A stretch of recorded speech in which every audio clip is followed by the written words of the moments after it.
পুকুরে মাছ চাষ করে কোটি কোটি টাকা হবে এটা মানুষের জানা ছিল না। মুরগির চাষে মানুষের কোটি কোটি টাকা ইনকাম হবে এটা মানুষের জানা ছিল না। কত পথ বের হয়ে গেছে টাকার।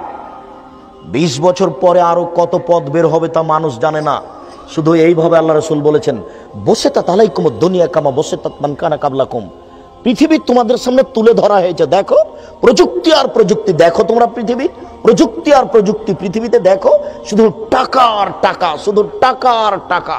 মানুষ খালি টাকার পিছনে হন্যে হয়ে লেগে পড়বে।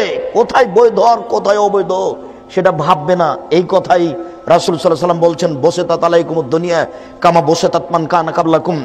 পৃথিবী তোমাদের সামনে খুলে তুলে ধরা হবে, নেও কত খাবা। এরপরে পৃথিবী তোমাদেরকে ধ্বংস করে দিবে, পূর্বের লোককে যেমন ভাবে ধ্বংস করেছিল। সম্মানিত উপস্থিতি, কাজেই টাকা পয়সা কম হবে এই হিসাব আপনার মাথায় কোনো সময় আসবে এটার প্রয়োজন নেই। টাকা বেশি হবে এই কথাই ঠিক। অতএব মানুষ আল্লাহর ভয়ে কাঁদে না কেন? বিত্তশালী হওয়ার কারণে। টাকা পয়সা অনেক বেশি। টাকা পয়সা যত বেশি হবে পাপ, অন্যায়, অরাজকতা তত বাড়বে। আরে অন্যায় করো, কি হবে আমি দেখে নেব, কোর্ট কাচারি আমি দেখব।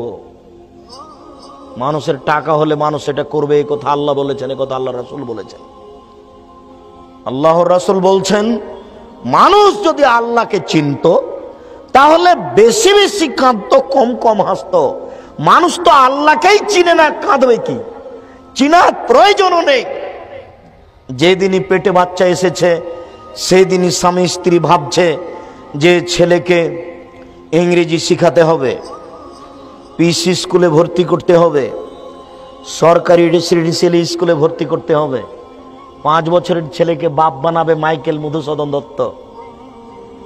মাইকেল মধুসূদন দত্ত লন্ডন গেছিল ইংরেজি দিয়ে পদ্য লিখে ইংরেজিদের হারিয়ে দিবে, ইংরেজদের হারিয়ে দিবে। এই জন্য সেই দিন মানুষের এত দূরের প্রয়োজন ছিল।